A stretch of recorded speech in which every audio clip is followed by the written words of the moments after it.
According to psychology, if you find living alone deeply peaceful, it can be a sign you're avoiding something, fearing a worst case you don't want to face, or hiding parts of yourself from others.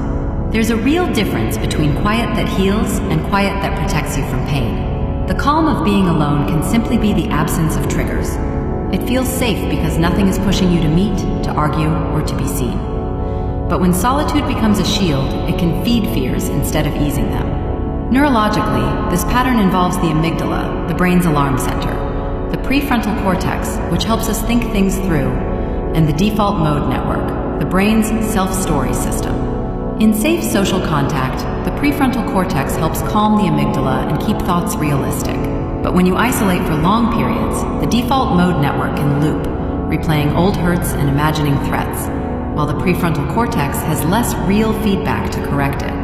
That raises stress chemicals like cortisol and makes negative thoughts feel more convincing. In short, without real interaction, the brain's worry system can run unchecked. This often grows from earlier experiences. If you were betrayed, bullied, or emotionally hurt, solitude can become a learned safety strategy. As a child or teen, withdrawing may have reduced pain or shame. Over time, the nervous system remembers that being alone prevented immediate hurt, so it starts preferring that state. What began as protection can turn into avoidance, keeping you away from chances to heal or form new, safer bonds. In daily life, this shows up in clear ways. You feel calm alone because there are no triggers, but you also dread the idea of small social risks. You replay old rejections or imagine new ones until your inner voice convinces you that nobody cares or I should disappear. You withdraw from friends, skip invites, or end relationships early because being around people feels exhausting. Loneliness becomes habitual. The more you avoid, the louder the fearful stories get, and the harder it is to step back into life. This pattern isn't moral failure. It's a coping strategy shaped by past pain.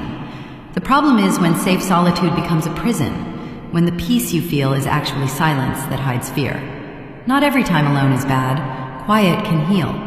But if solitude mainly removes triggers and leaves you replaying hurt, it may be avoidance wearing the mask of peace. Recognizing that difference is the first step toward choosing rest that restores rather than rest that hides. If you like this content and want to see more like it, make sure to like, follow, and share this post with 3 of your friends.